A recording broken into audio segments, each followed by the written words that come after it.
Halo Sobat Maritim, saya Herbuana dari BMKG Stasiun Meteorologi Maritim Pautere Makassar hadir untuk menyampaikan perakiraan cuaca maritim yang berlaku seminggu ke depan. Ringkasan kondisi cuaca perairan tiap-tiap wilayah. Selat Makassar bagian selatan. Cuaca diperkirakan cerah berawan hingga hujan ringan dengan angin permukaan berhembus dari arah timur ke selatan dengan kecepatan 30 hingga 50 km per jam. Gelombang rata-rata 1,25 meter hingga 1,5 meter. Gelombang maksimum dapat mencapai 2 meter. Perairan barat Sulawesi Selatan. Cuaca diperkirakan cerah berawan hingga hujan ringan. Angin berhembus dari arah timur ke selatan dengan kecepatan 20 hingga 25 km per jam. Gelombang rata-rata 1 hingga 2 meter. Gelombang maksimum dapat mencapai 2,5 meter. Perairan Kepulauan Sabalana. Cuaca diperkirakan cerah berawan hingga berawan, angin permukaan berhembus dari arah timur ke tenggara dengan kecepatan 30 hingga 40 km per jam. Gelombang rata-rata 1,25 meter hingga 1,5 meter. Gelombang maksimum dapat mencapai 2 meter. Perairan Kepulauan Selayar.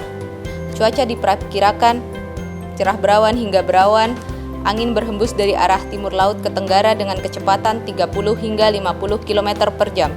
Gelombang rata-rata 1,25 meter hingga 2 meter. Gelombang maksimum dapat mencapai 2,5 meter. Teluk Bone bagian utara. Cuaca diperkirakan cerah berawan hingga hujan ringan dengan angin permukaan berhembus dari arah timur ke selatan dengan kecepatan 10 hingga 40 km per jam. Gelombang rata-rata 0,5 hingga 1,25 meter. Gelombang maksimum dapat mencapai 1,5 meter. Teluk Bone bagian selatan. Cuaca diperkirakan cerah berawan hingga hujan ringan dengan angin permukaan berhembus dari arah timur ke selatan dengan kecepatan 15 hingga 40 km per jam. Gelombang rata-rata 1,25 meter hingga 2 meter. Gelombang maksimum dapat mencapai 2,5 meter. Laut Flores.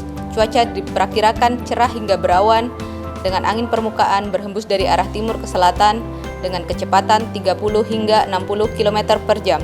Gelombang rata-rata 2 hingga 2,5 meter. Gelombang maksimum dapat mencapai 3 meter. Demikian perakiraan yang kami sampaikan. Info selengkapnya dapat akses di website kami petamaritim.bmkg.go.id. Semoga bermanfaat. Nantikan perakiraan selanjutnya hanya di Celebes TV.